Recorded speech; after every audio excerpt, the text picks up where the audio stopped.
Dangerously close.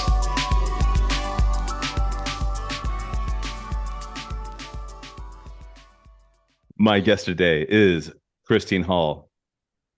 Christine has advocated for the arts her whole life. Raised in a trailer at the edge of the Adirondacks by cultist pornographers and troubadours, inculcated with American mythology, Tool Girl calendars, Bible stories, science fiction, Christine built on this education while hitching rides across the continent. She's hosted Poetry in the Brew for 8 years, curated Studio 66, facilitated Muse X Bazaar Community Arts Center, and most recently participated in the public grants editing process with Metro Arts. As a poet and performing artist, she has appeared in a multitude of venues, including Exit In, TSU, Third Man Records, Vanderbilt Divinity School, Scarlett Bennett Center, and Oz Arts. Editor of the Sinew Poetry Anthology, Christine is now at home in the Nashville arts community, helping creative voices come together for common goals. What's up, Christine? Yeah. Hello, Doug. Thank you. Adirondacks. That's is that like New York? Am I guessing? Yeah, upstate. Yes, the great upstate. I'm glad my second guess would have been Canada. I knew it was Oh, I knew it was high up or north. we're I up mean, there. Yeah. It was. I could almost touch Canada. I could see it. No. could you, Yeah, is that near Montreal? far up. We went to Montreal sometimes. Yeah. Yeah, it was in the Lake George resort area. I lived in a resort town in a trailer. We were actually sandwiched between a lake resort and a ski resort, and I really never participated in any of the activities involved. But loved the mountains and the streams and the wild berries. Yeah, but I'd love to see some of. I've only been to the city, and Uh, I'd love to see some of New York outside of that city, because that sounds. yeah. Is that here's a dumb question. I mean, I'm not to just be going to. And I know we have things to talk about besides geography and my real lack of a grasp on it. Is that where are the Catskills? Is that New York?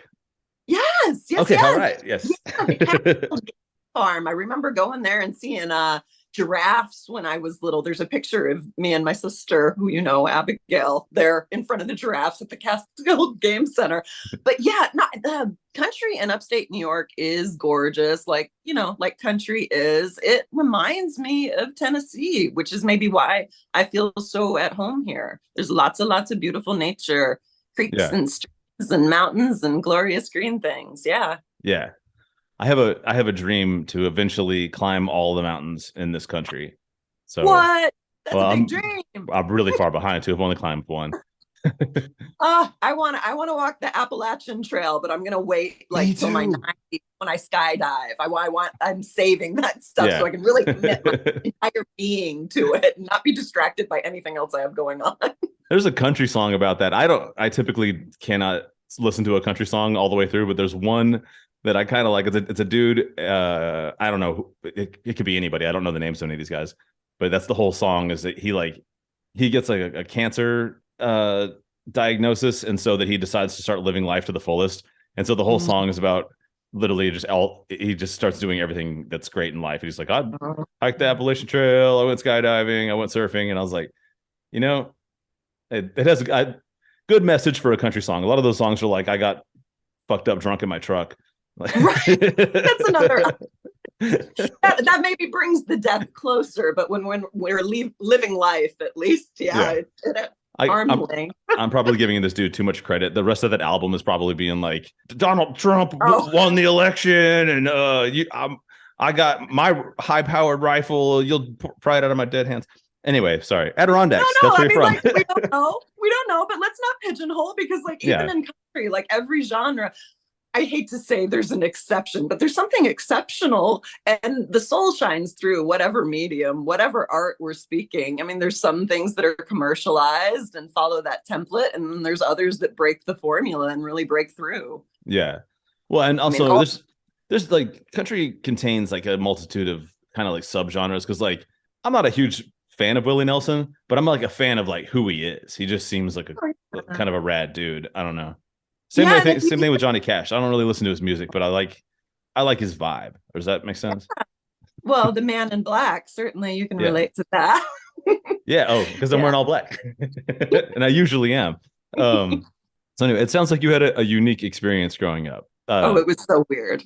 Well, so I mean, the trailer thing's not weird. I've known a lot of people that grew up in a trailer, but like No, the way troubadours, we did isn't it? this. I mean, that sounds like something from like medieval times. Yeah, it felt like that. We were really out of sync with everything around us, is how I felt. I've always felt like I was on the fringes of the fringe because we would be part of this fringe group, but then I would be on the fringe of the fringe group for other reasons. So, we were Yeah. raised in the cult Jehovah's Witnesses, but by heritage, I'm a Jew. So at a Jewish table, here I am named Christine after Christ, my mother's acceptance of Christ as her savior. But then at the Christian table, well, my parents were pornographers and they never really lost their, wild flavor. So we didn't fit in there either. We're supposed to be no part of the world, but then we're no part of their world either. And so we made up our own. And I guess that's what artists do. Yeah. Yeah. I don't know how to put this into words. I've put it into words better in other times in my life. But like I told you before we got started, I've got such a sleep deprivation thing going where like it's like trying to dredge even just like the simplest like phrase out of my mind right now is, but it's a belief that I have that like, and I think I'm not the only person to say this, that artists are kind of like the antenna to our society, you know? Ooh. So Yeah, it's yeah. like, when society is sick, artists are the ones that let us know first. Does that make sense? Right. Yeah, no, I totally agree with you. We do the forecasting for sure, and then the broadcasting as well. You're right about that. There is a bit of catalyst in the telling of the message too. It's always filtered through each of our own views. My views are my own. I I think that you're right on, though. We are receptive and then we project as well. So, yeah, a bit of a transformative position to be in. It's pivotal for sure. And that's part of the reason why it's so powerful. And also, we get these destructive messages and impulses and have this choice. We can choose how we process that information and turn it into something creative, talking Yeah. about just the most awful, icky things in, a way that actually sparks togetherness and pushes us to move through and past that. Yeah. And artists get that that stereotype like rap of like, oh, these people are so sensitive. I've had that said to me my whole life, like, you're so Oh, sensitive about this. But it's like, you know what? We're all human, and like people that, shut themselves down to their feelings and emotions and don't like find a creative outlet, it's gonna come out some other way, and it's probably gonna come out in a bad way. That's how you end up like, I think where a lot of violence comes from is with people that like, I don't want to go down this road, and I won't go very far, but like a lot of like the toxic masculinity issue in America is like, you're not supposed to cry, you're not supposed to feel, you're not supposed to, do anything, and then next thing you know, you're in fucking jail. oh my goodness, right?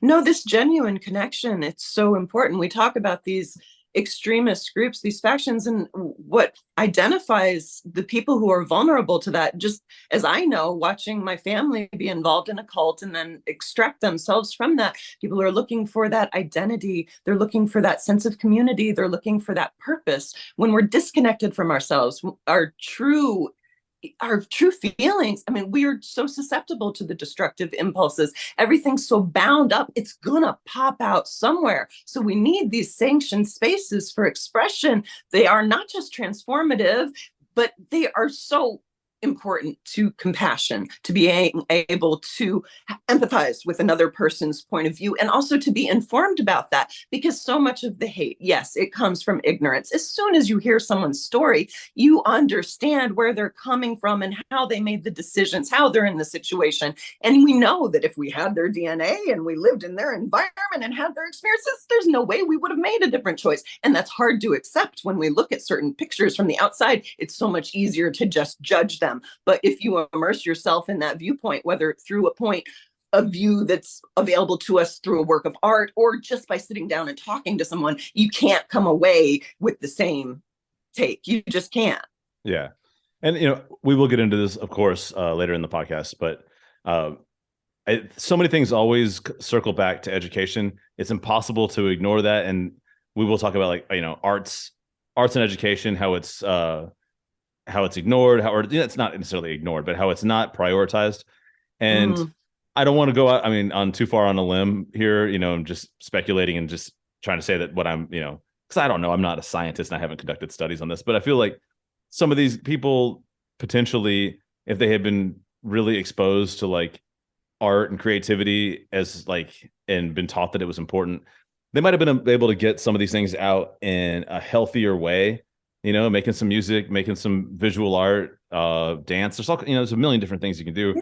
And you might even still have some fucked up beliefs, but you don't necessarily have to act on them in a violent way. Maybe just make a rage comic or something. right. Creating the space for the outlet. And certainly, there's a lot of question about the content of art that comes out and what the effect of it is. Not necessarily everything needs to be shared far and wide. Some of that is just part of the process. And we can go through some very ugly stages and we can say some very ugly things.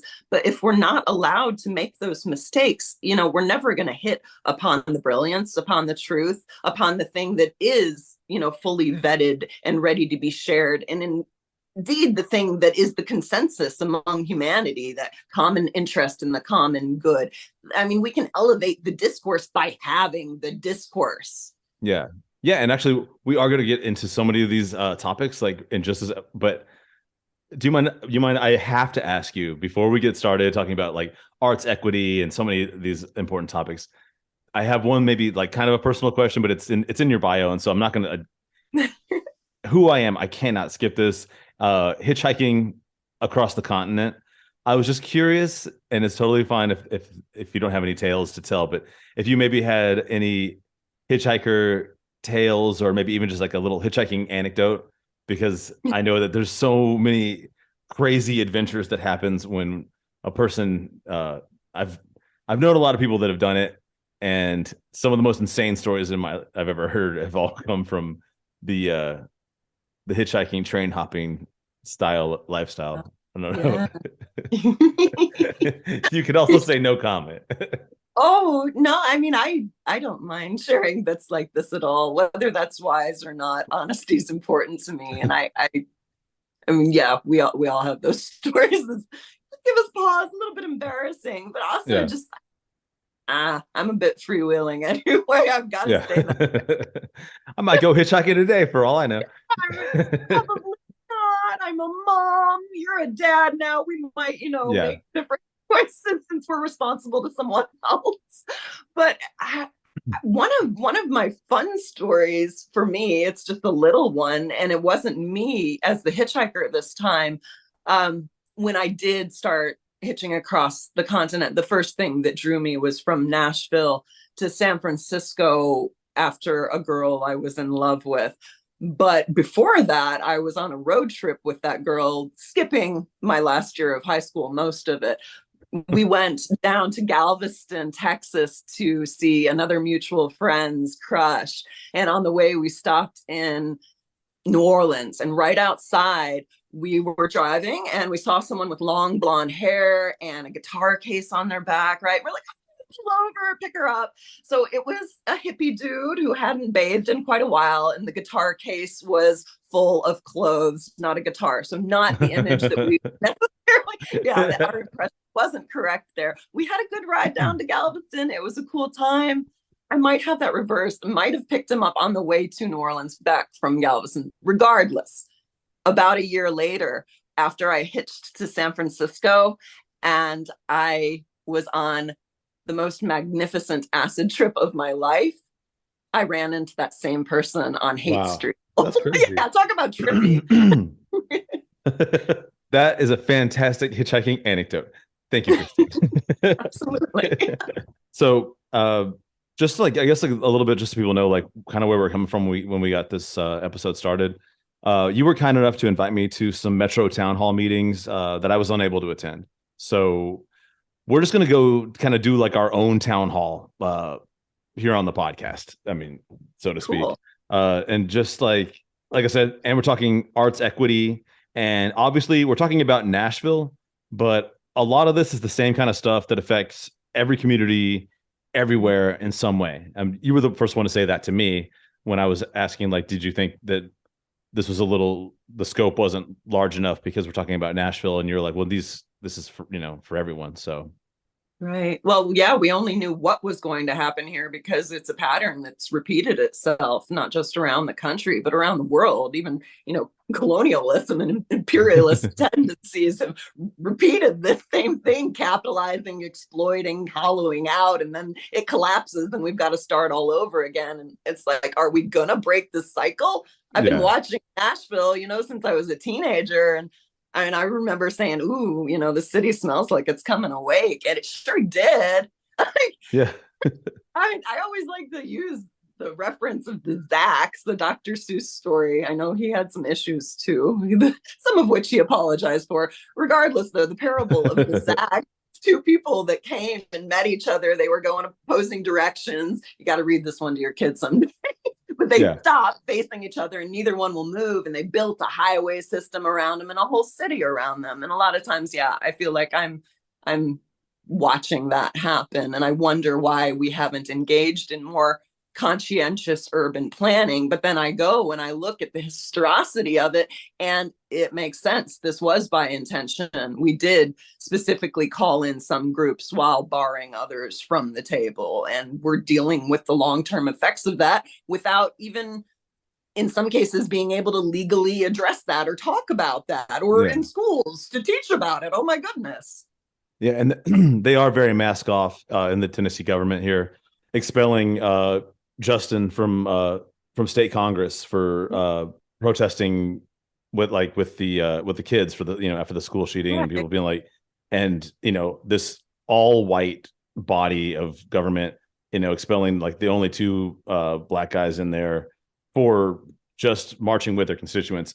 Pretty insane. Although I think what's amazing is that it put them on a national podium. It's, they were in the White House meeting with the president after that. So I guess some of these Ku Klux Klan state representatives we have really kind of fucked themselves on that. So good. But Yeah, they expose themselves. They put the starkness of the injustice on a world stage there. And so, yeah, I mean, they're doing themselves and everyone a disservice by barring the people's voice from the people's house. We're talking about representation in government, in our entertainment, and out here in our city. Like, what are we looking at here? Does it actually serve the people, or does it serve the tourists? Are we carrying on this imperialist mentality? What's going on here? yeah.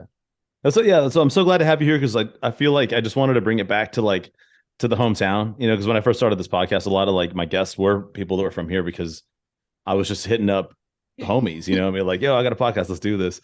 And then Oh, cool. I feel like I drifted away to farther lands, but I do want to bring it back, especially when I first started this, people shouted out for me. I got best podcast on the Nashville scene that year, and I was like, that's dope. And I remember that. yeah, that was a crazy summer. That was, speaking of more of our this, what we're up against here. That was during the BLM protests at the the peak of it, and I was out there at the protest, and it was awesome, man. Being in a crowd, it was I think there were 10,000 people there the one day I was there. But the thing that we were at, the big ask that the people that organized that was that the state government would remove the statue of the founder of the Ku Klux Klan from the foyer of the Capitol. It's such a small thing to ask. And after two weeks consecutively with 10,000 protesters in the streets, they took the statue and just moved it to a different government building. It was just kind of an atrocity. I'm sorry. I'm taking us down a No, totally no, I love having this conversation with you.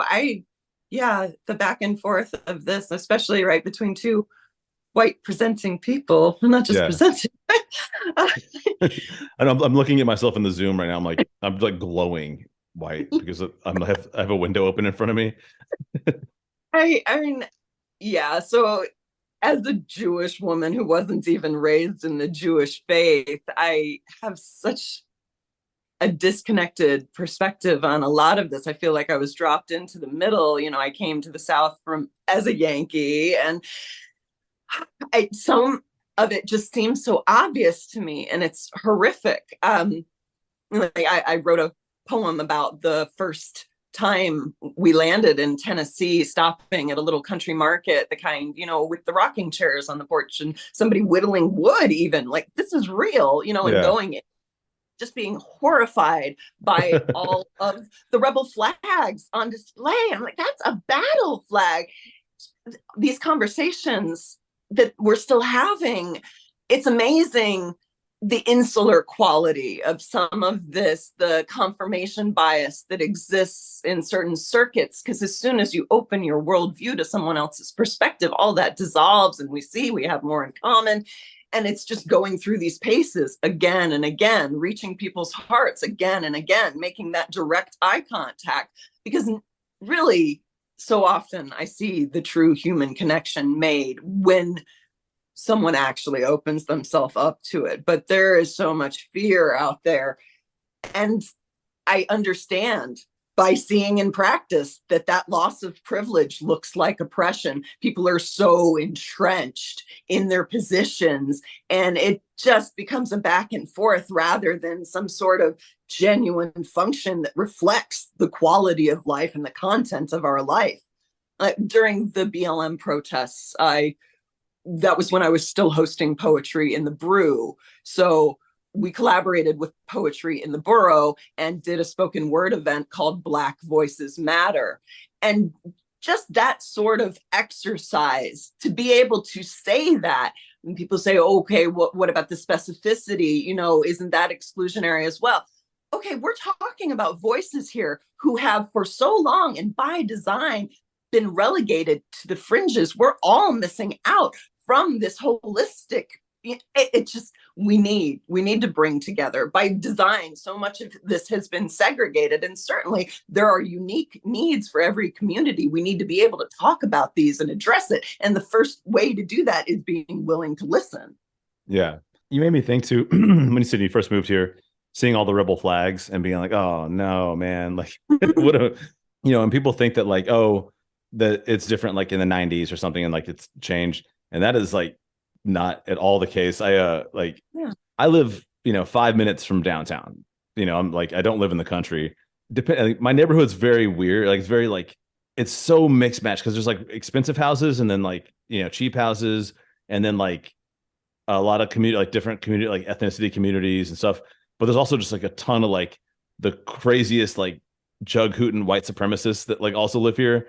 And like I like there's a street, I don't go down it very often, but I walk down it with my, when I want to walk my dog kind of extra far. And there's this like one house, and they got rebel flags and shit like that. But they have flags hanging off the house. I don't even know what they mean, but I know they're bad. Oh, yeah. Those ones like they have like runes, and it's just some kind of Aryan Brotherhood thing. It's Yeah. spooky. The exploitation of these and the perversion of these symbols too, which were age-old touchstones, pitting one culture against the other. I mean, oh goodness, more imperialism. I just the idea that we would try to encroach on anyone else's space, the idea that we would need to tolerate any kind of ethos that says we need to exclude someone else. I mean, the catch-22 of that, but it becomes obvious in practice who's allowing space for other people to live and express and who isn't. And yeah, we got to get together. I feel like now is as good a time as any. We talked about this a little bit before we were on mic, but just an academic term that you introduced me to, because you sent me some literature to kind of get a little bit better of understanding of what you're doing and stuff. For everyone that's unfamiliar with the term, which I was, can you explain what the Croson effect is? I knew what it was yesterday.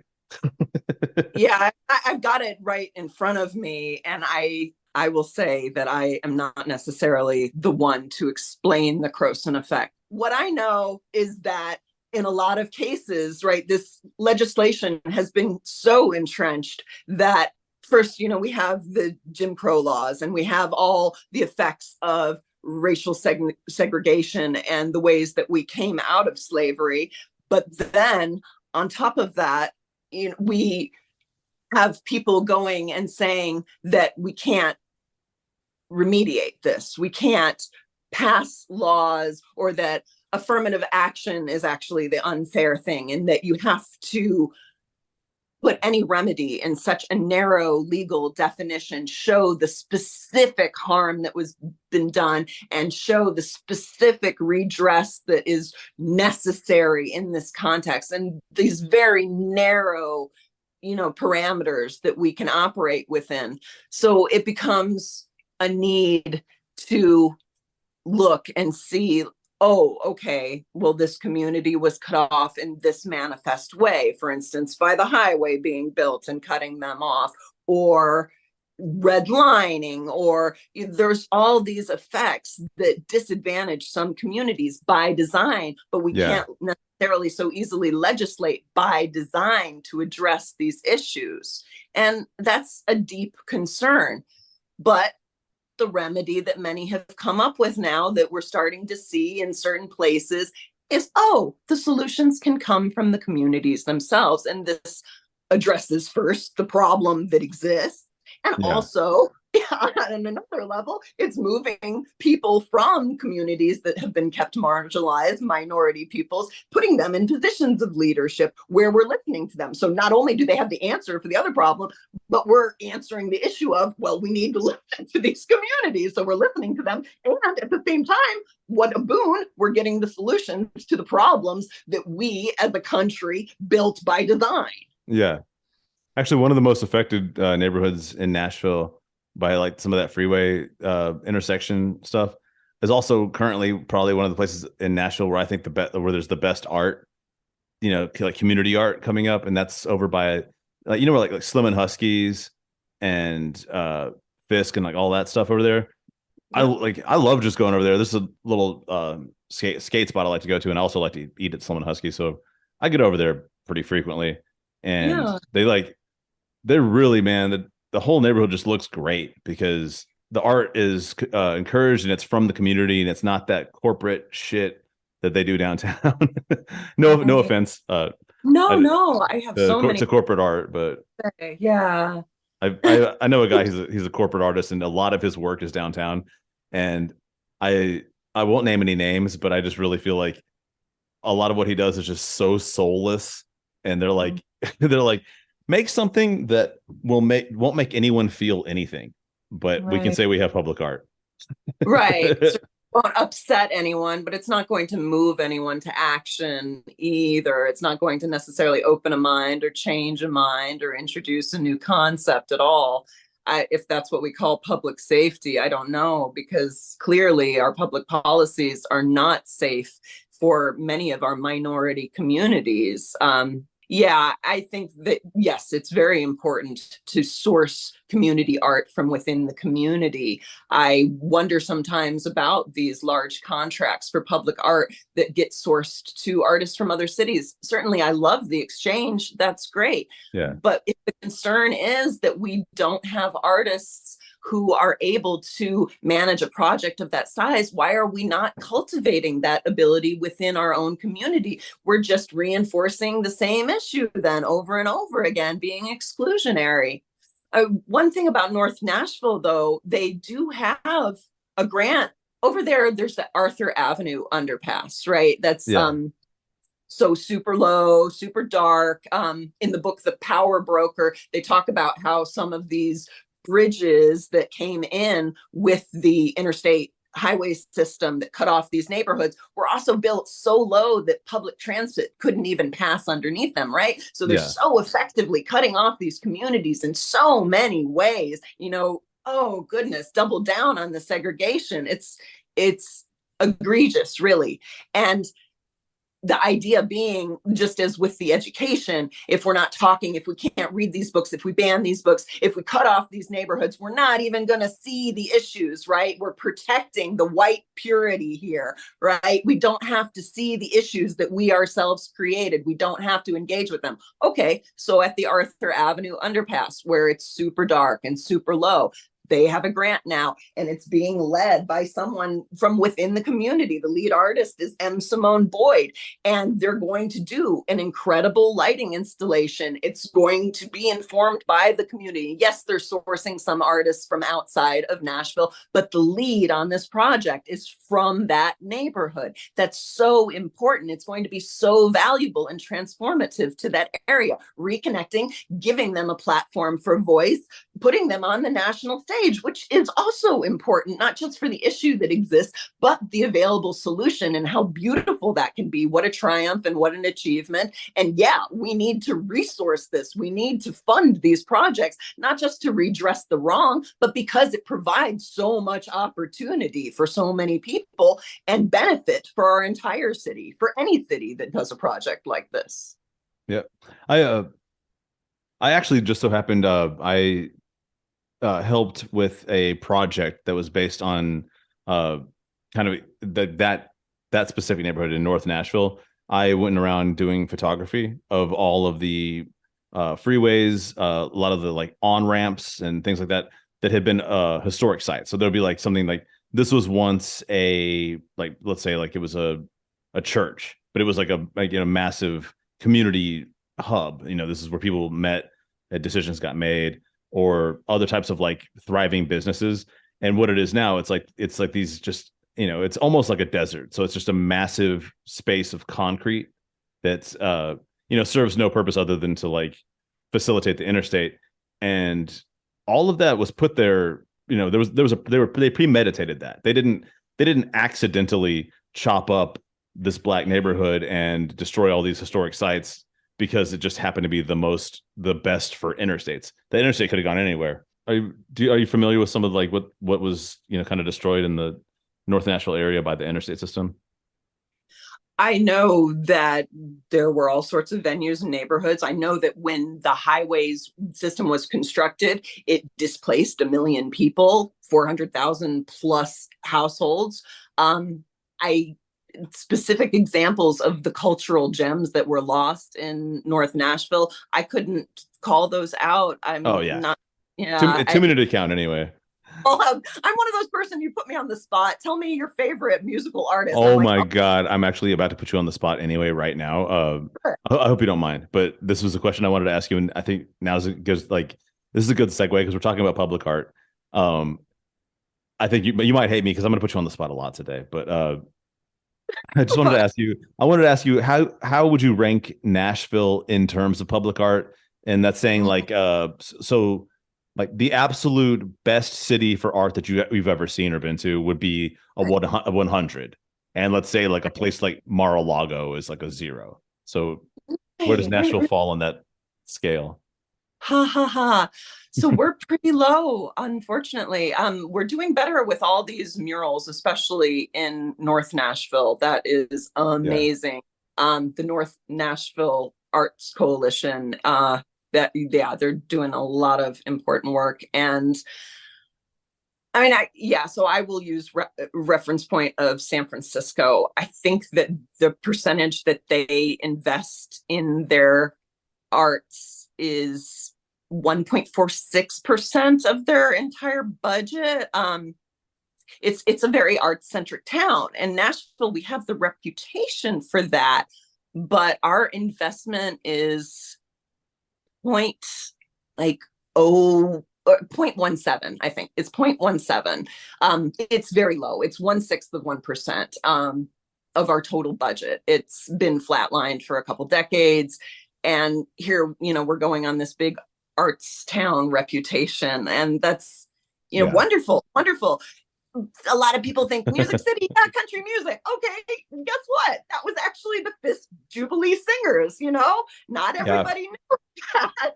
We built our reputation on the backs of artists, but not just artists, minorities, like so many people. The labor that we sourced, or goodness, the culture that we rely on. Here we are raiding, and then not giving credit and not reinvesting in our roots. And that's a real concern. Another city that doesn't invest nearly enough is LA. And that's the thing, the parity between LA and Nashville is we've got these really successful commercial, entertainment businesses related to the arts. In LA, it's film. In Nashville, it's country music. And so we look at the for-profit sector and say, why do they need help? They don't need any help, Yeah. forgetting that there's all these other media Yeah. that are suffering by this focus here on just what's making the loudest noise and just what's turning the biggest profit.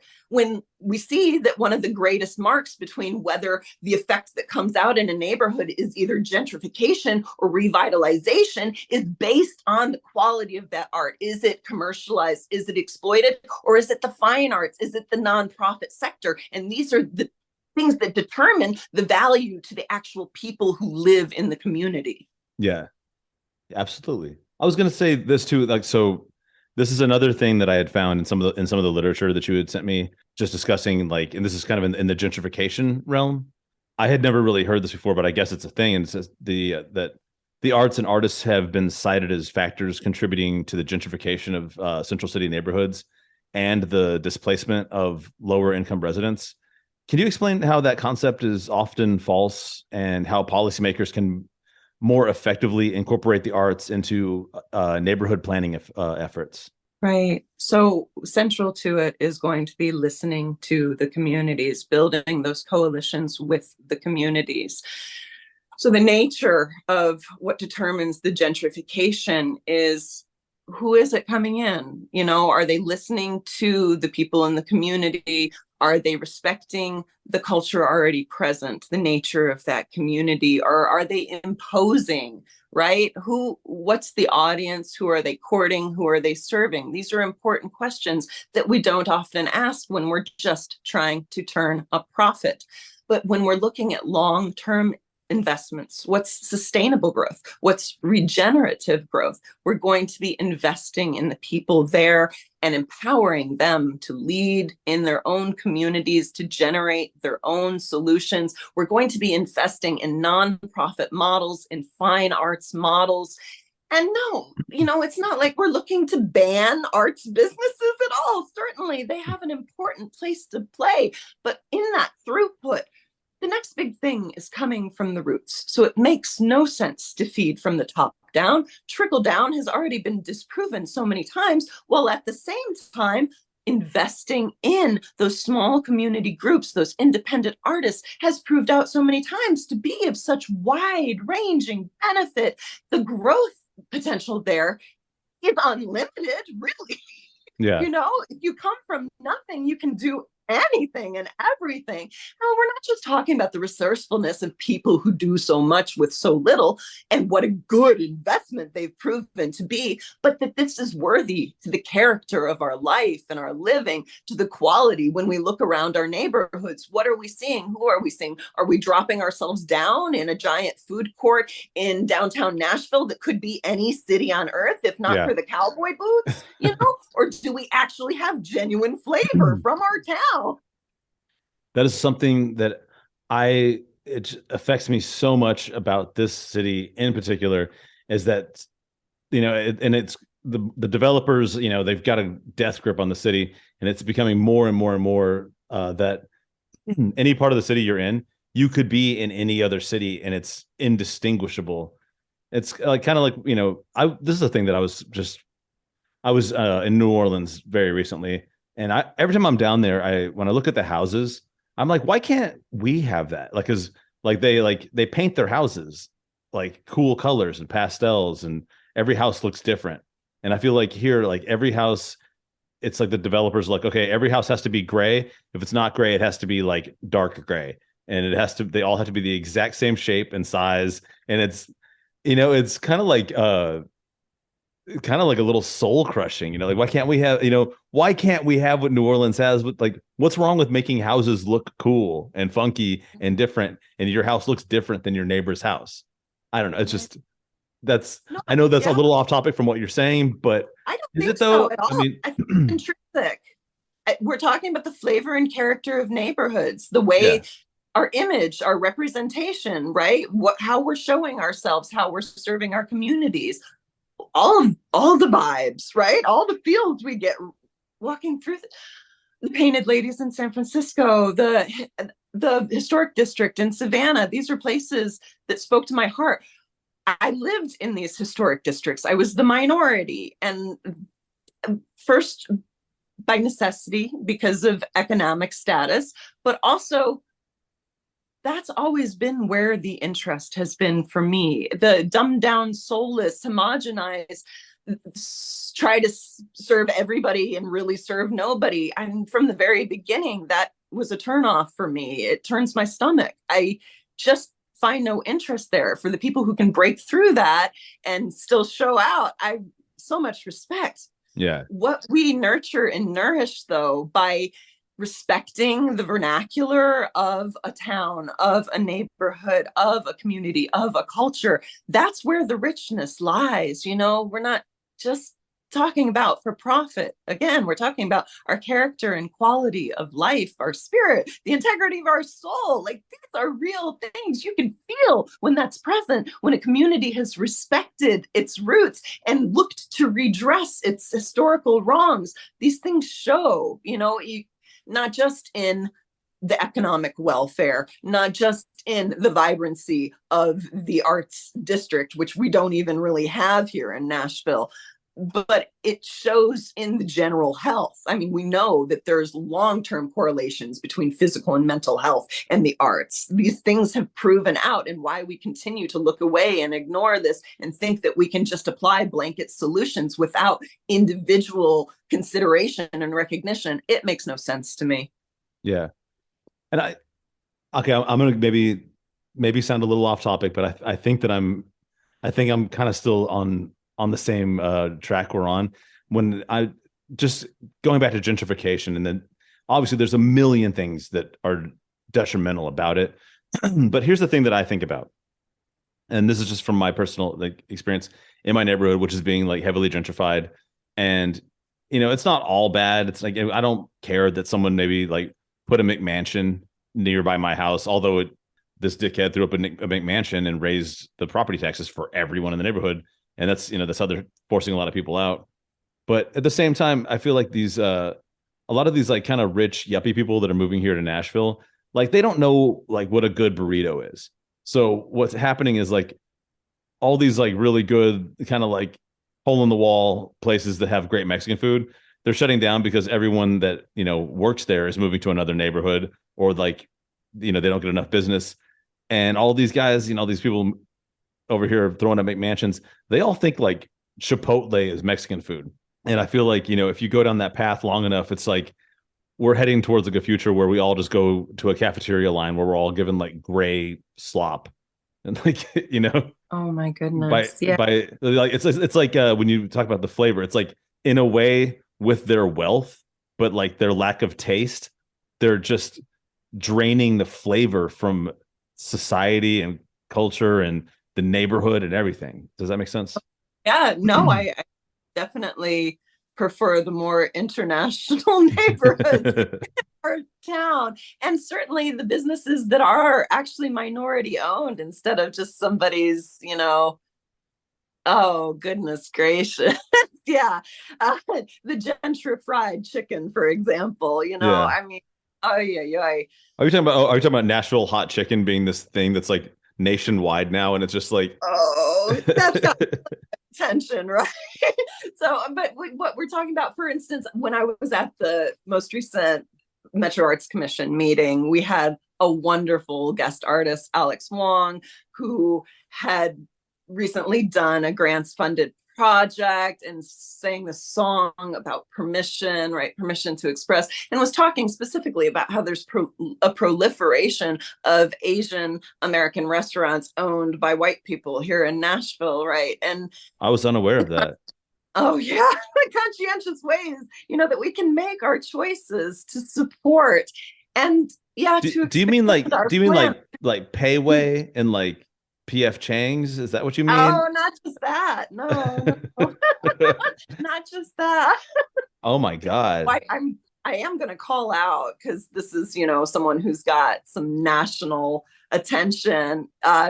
International Market has always been one of my favorites. That was an institution down on Belmont. Me too. Then, yeah, okay. So in my kids, that was pretty much where I ate lunch every single day for maybe my entire teenage years.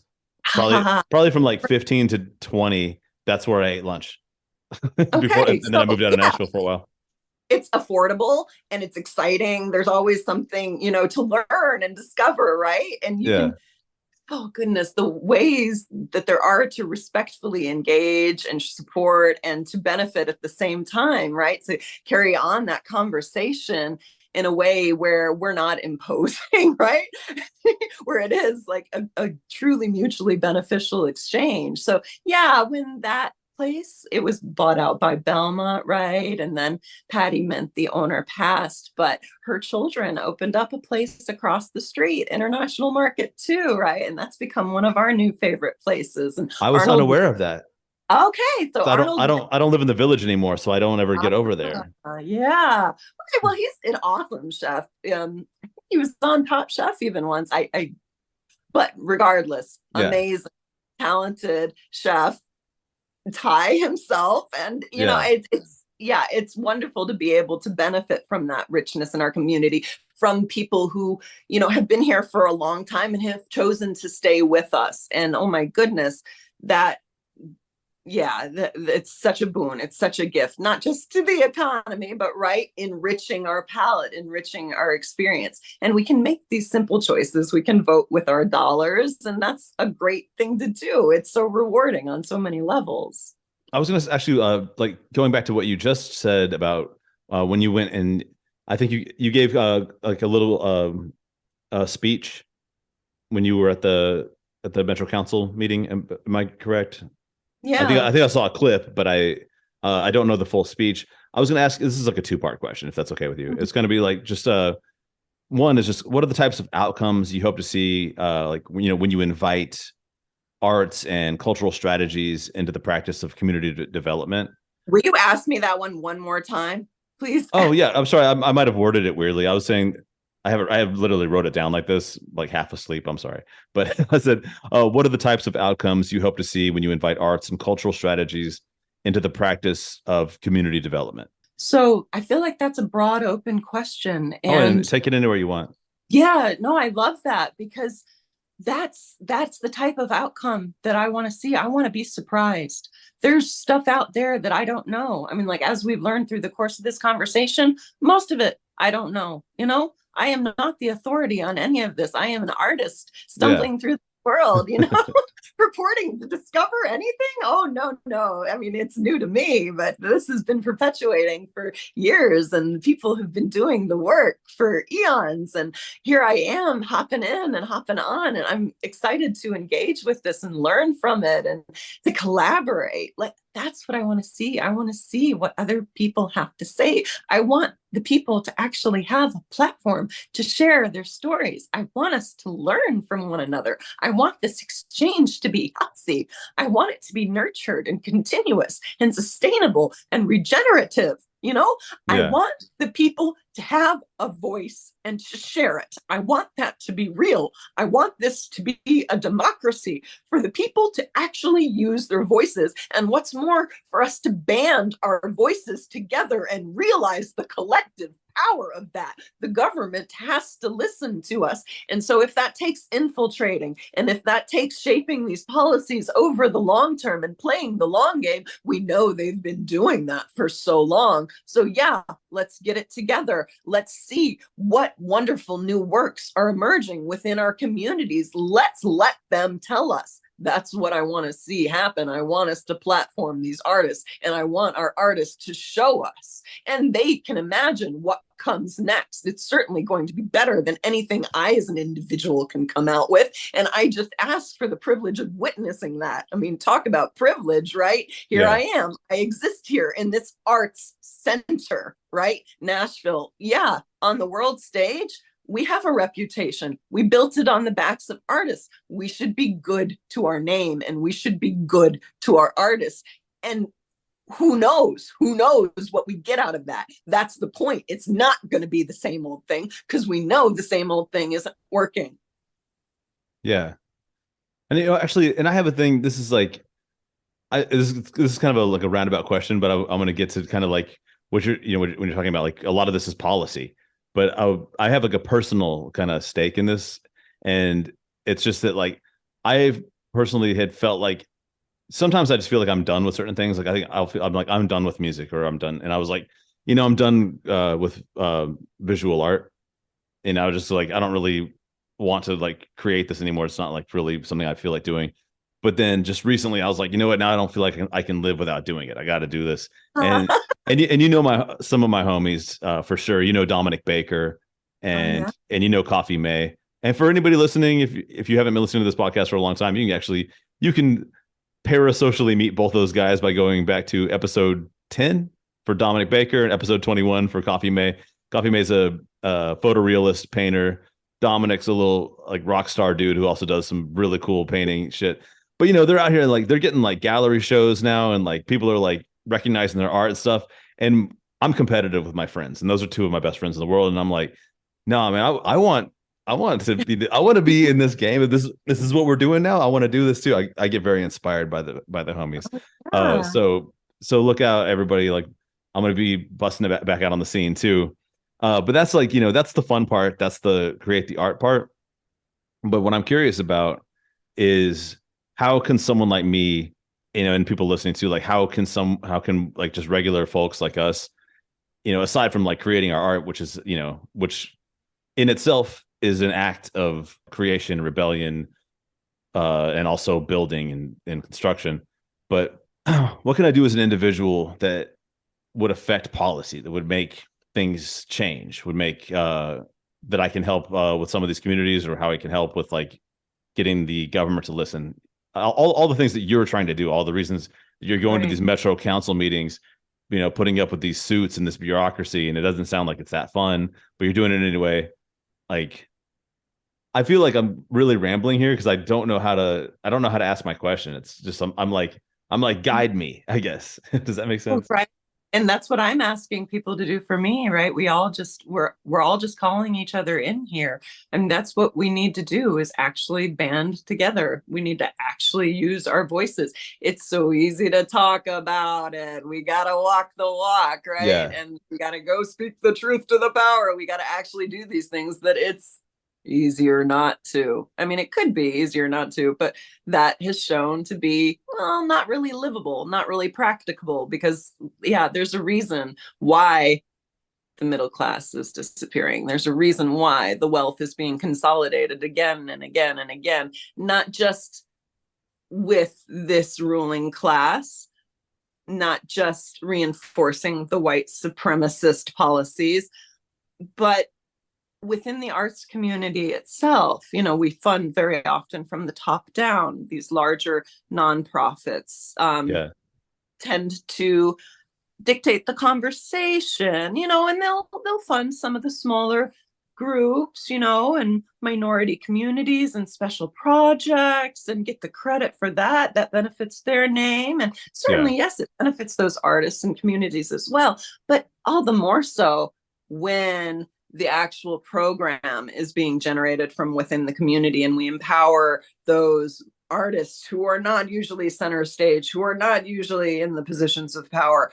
To see what comes out is always more interesting. And I think that individually, going out to these council meetings, letting our faces be seen, letting our voices be heard, yeah, it sounds like no fun. It sounds like a slog. I mean, we got to get involved. The whole thing Yeah, you got to get is involved. written by those who show up, and so, yeah, encouraging one another, make a party out of it, get some of your friends together. The meeting that you're talking about, where I spoke in front of the whole Metro Council, because I've been going to some of the commission, but that was a group of artists banded together and showed out to Yeah. speak about investing in the arts here in Nashville. And we got noticed, we got the coverage. And, as it turns out, the mayor did not listen to us when he put out his budget, but that's an outgoing mayor. And we're appealing again to Metro Council right now. They have a chance to edit the budget. And we're asking, please right size our arts funding. It makes no sense. Yes, there are so many priorities, but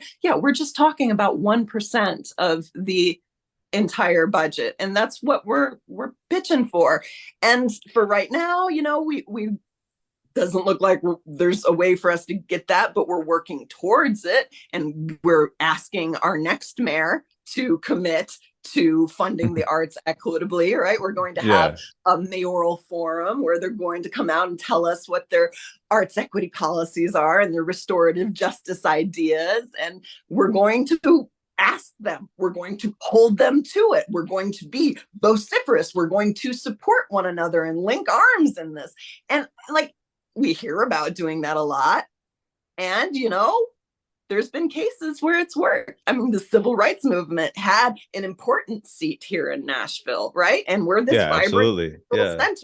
We have so much momentum here. So to keep building on that, to keep encouraging one another, to keep getting out there, to keep saying it, to just be relentless, right? Like we've got to use our voices. That's what we've got to do. It's, the time when speaking can be action, when you take those intentional opportunities to go say the words, make your feelings known, you as a resident of an area that's being gentrified, me as well, right? Yeah. Sorry, guys, you heard it here first. Unity, getting involved, doing the best to make it a party and make it fun.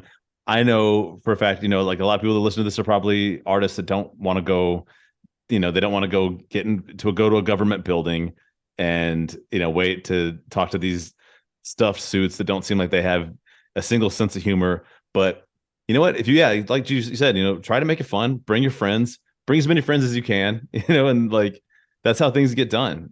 Also, Christine, I got to tell you something. Oh. You're getting dangerously close to the lightning round. Do you know how cool. do you know how the lightning round works? I can tell you. Tell me. The lightning round this is the part of the podcast. It's kind of like a little bit of the game part of the podcast. It's where I ask you a bunch of questions super fast. You don't have any time to think. All gut reactions. Okay. Okay. And I don't write the lightning rounds anymore. Like I haven't written one for like a long time. So these are written for me. So I don't even know what I'm about to read to you. I just pulled it up on my phone. This is the first time I'm ever looking at it. So are you ready to play? I have a feeling you're gonna win. Okay. This lightning round was written by co-producer Colleen. It's called Lightning Round. Is it art or is it trash? Or something else? Oh shit. Excuse me. Do you know that I had a show called Trash Art Show? I did not know you had a show called Trash Art Show. There's no winning here, but I mean, that's my thing is trash art. That's what I started out doing. And when I was a street kid in San Francisco, I mean, I would rearrange little bits of trash I found on the street into little sculptures just to like give people pause, kind of reshape their worldview. I feel like also, when you told me don't put you on the spot, co-producer Colleen, she put you on the spot on every single one of these questions. Some of these are Nashville centric, but not all of them. So if you're not from here, obviously most people listening to this are not from here. Oh no! Well, some of these things are kind of iconic though. Oh right. No! Oh no! Let's get into it. I don't want to lightning round this. I want to give like little. You can freely say anything you want. You're the guest. I'm just asking you the lightning round, and you don't have to say it's trash or art. You can say, I think that's a very functional piece of whatever. All right, here we go. First one. Just for context for people that don't live here, we have a huge roundabout down by our Music City Center. Sticking out of the roundabout are a bunch of like sticks. It's called art, and they're like big like sticks that are all about like 50 feet tall. So the tall stick statue thing at the roundabout on Korean Veterans Boulevard, is it art or is it trash? So controversial. Look at you right out. Here's where we find out I'm a softie. I love that. You love that, really? So much. They remind me of pickup sticks. They give me joy. Of pickup sticks. That's exactly what it reminded me of. Okay. I personally, that is my sensibility. Yeah, it looks a bit like trash that someone's made art with. That's exciting. It does look like somebody took a bunch of like industrial trash and stuck it in the ground and like painted it. Okay, cool. It's art, guys. You heard it. Korean Veterans Boulevard roundabout. If you're ever in town, visit it. Christine says it's art. All right. This actually is controversial for from like 5 different standpoints. Mm. The naked people statue at the roundabout on Music Row.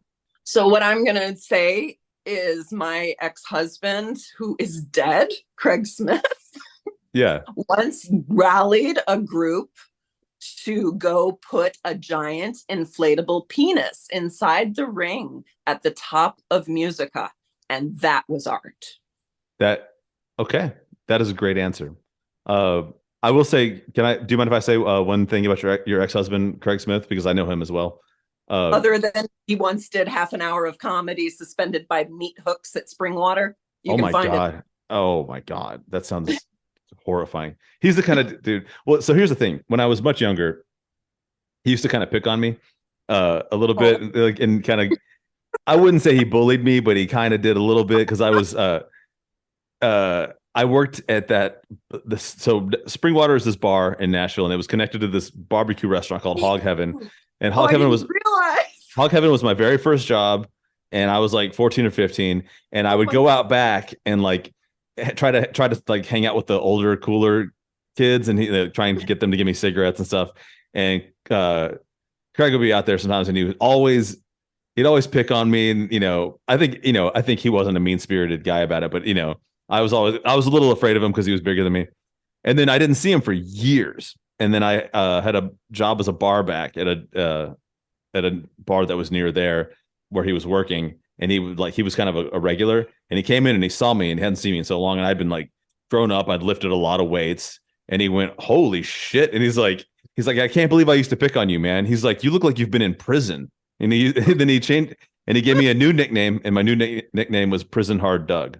It was what he called me every time he saw me after that. So that is my story of of pretty much what little relationship I had with that guy. But anyway, I thought that was I thought that was a nice story, from like getting picked on to getting respected and getting called Prison Hard Doug. All right, moving on. This one's controversial as well. The Wings mural in the Gulch. For people that don't know, this is a tourist thing where people come to Nashville and they take a photograph of themselves between this painting of butterfly wings. Mm. Is it art or is it trash? It's a photo op. It's neither. It's a photo op. Okay, we'll just call it that. We'll leave it at that. Okay. Oh, I have an opinion about this one though. I don't know when's the last time you've been to Pizza Perfect, but the Pizza Wings mural by Pizza Perfect. It's a play on. I'm into it. I just walked by Pizza Perfect the other day. Yeah. I think that the Pizza Wings mural is totally art, but it's not about me. It's about you. I'm sorry. No, I shouldn't be throwing my opinions in there. I mean, I love when people riff on something else. That's all art has ever been anyway, is us just riffing into, ad infinitum. So, yeah, I love the humor. I think it's good when we're not too self-serious. Yeah, I think art, there's a bit of satire in there, right? Social commentary. That's definitely art to me. We're furthering the conversation in some sort of way. Okay, this is... You know what? I'm just going to throw it out there. The Dragon in Dragon Park. Oh, that's art. That's collaborative community art. I love. It's an institution. Are you kidding? That was my prom after party. Was that dragon? So, that was my delight. Yeah, that is. I'll go on a limb here and say that is to me the most iconic and probably most important piece of public art in the city, hands down. And I'll never feel differently about that. Yeah. No, it's classic. Are you kidding? That's our spirit. That's our character. So many memories built around that. Such a reference point, a touchstone. I mean, it's become, so much larger than the larger than life installation it already was. It's full. Yeah. So many firsts have happened by that dragon. Okay. So many hands have touched it. I guess this is controversial. Mount Rushmore. We're just leaving Nashville. We're just going up to wherever the fuck that is. Excuse me. Trash. Total trash. That was a sacred mountain that was defaced. Is that in South Dakota? I actually don't know where that is. It's Dakota. Is it north? Here's the weird thing about me. All that road tripping I did, I have not been to either of the Dakotas. Is it because there isn't a highway that cuts through there? I don't know. But those are the only contiguous states I haven't touched yet. Oh, you're fine. You don't have to go there. No offense to anyone in South or North Dakota listening to the podcast. I'm just kidding. They got that big old motorcycle rally. So. Okay. Dumpster graffiti. Oh, I love it. That's now you're in my heart. Yeah, I mean, come on, dude. It's a dumpster. Let me draw on it. All right. Reported to be less. That's one of my favorite things to photograph is the art that people make of dumpsters. And train cars. We were talking about hopping trains earlier. Yeah. I love train graffiti. Yeah, exactly. Exciting. When you remove the rules, but you're still having to operate within those constraints. How? Liberating. Yeah. Okay, here we go. Cars that have like 45 bumper stickers on the back of them. Is that art or is that trash? Is it trashy art? It's self-expression. What do the bumper stickers say? Well, that's the thing is they could say a lot of different things. They could say like they could be the ones where it's like a picture of an AK-47 and like the Punisher skull with a thin blue line through it, and we're gonna call it decor. It's decor. It's decor. It could be related to an art form, but I would have to see the individual example. Yeah. When all your bumper stickers are saying that like, hey, I have a bunch of guns in my car and I want to kill you. Oh. It's decor. It's not art. Okay, last one. I feel like this might be this has been debated for years, possibly my entire life. The painting of the dogs playing poker and smoking cigars. Is it art or is it trash? Yeah, here's where the conversation is like, okay. It's I guess theoretically it's art. It's not my taste. I'm not going to call it the case where it's a cultural touchstone. It's an institution. How about that? Yeah, okay. I wouldn't. I apologize if I'm not able to come down cleanly on either side. But you don't. Yeah, it's that's how are we supposed to be clean? It's not my taste. Do I think that it has artistic relevance? Well, it has furthered a conversation in some way, shape, or form. Yeah. I love the better, the remixes. Let's do that. Remix. Yeah. Cultural reference point. I mean, the fact that we can't really define it, doesn't that just mean it is art? I don't know. The world may never know. Where I lean heavily on it's not my taste and I wouldn't call it trash. That by necessity means it's art, right? Yeah. I mean, clearly it is. Clearly it's art, and people like to call things that aren't their taste trash, but to me, trash would be something that, takes away value from what's around it and doesn't have anything to offer back. But then we just recycle it and it becomes fertilizer or, fresh raw materials or whatever. Be something to rebel against, it's all inspiration if you're willing. Christine, I've got great news. You won the lightning round. Okay. But I have to tell you, I have one last question for you. It's the most important question of the day.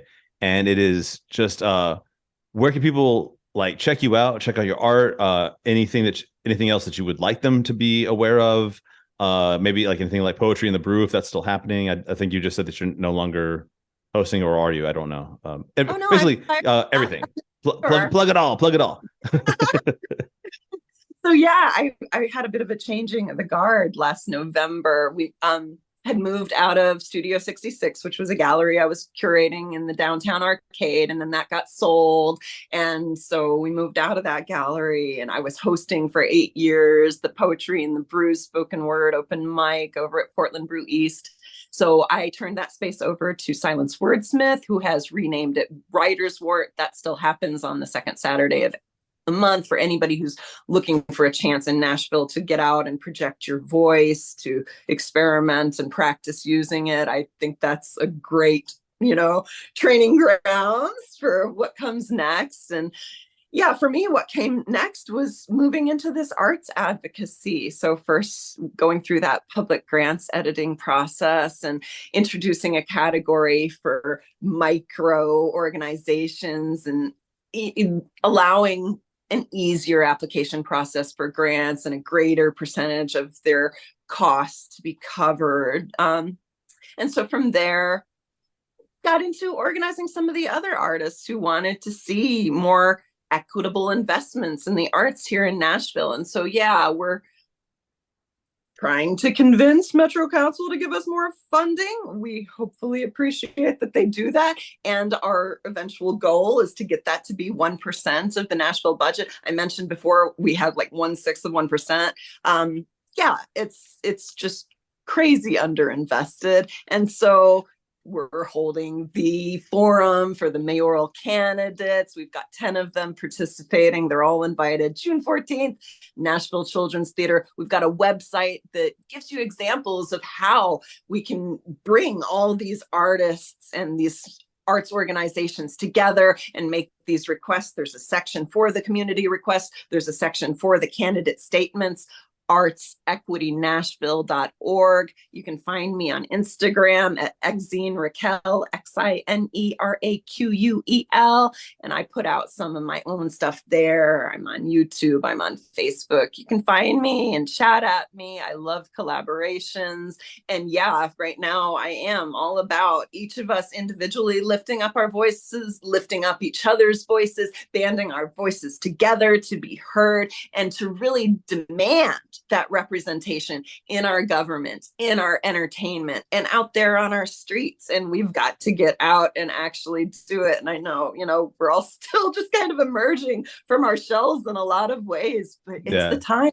We have an opportunity, like not just here in Nashville as a microcosm, but on the global stage. We are so ripe for change. And we've just really got to organize and get it together because we have, this truly vocal minority right now in the ruling class, but all of the minorities banding together make up the actual majority. And for each of us to have representation, it's beneficial. And I really believe in this stuff. I really want to see it happen. I've been here in Nashville for over 20 years, watching it wake up, wondering why we're not doing more conscientious planning to reap the benefits of having such a rich culture, to reinvest, to keep realizing that. So yeah, hey, we have a chance, not just here in Nashville, not just in America, in the world, as each new generation comes up, to make our mark, to do it one turn better. It's a responsibility and a joy. So yeah, it's hard work. It is,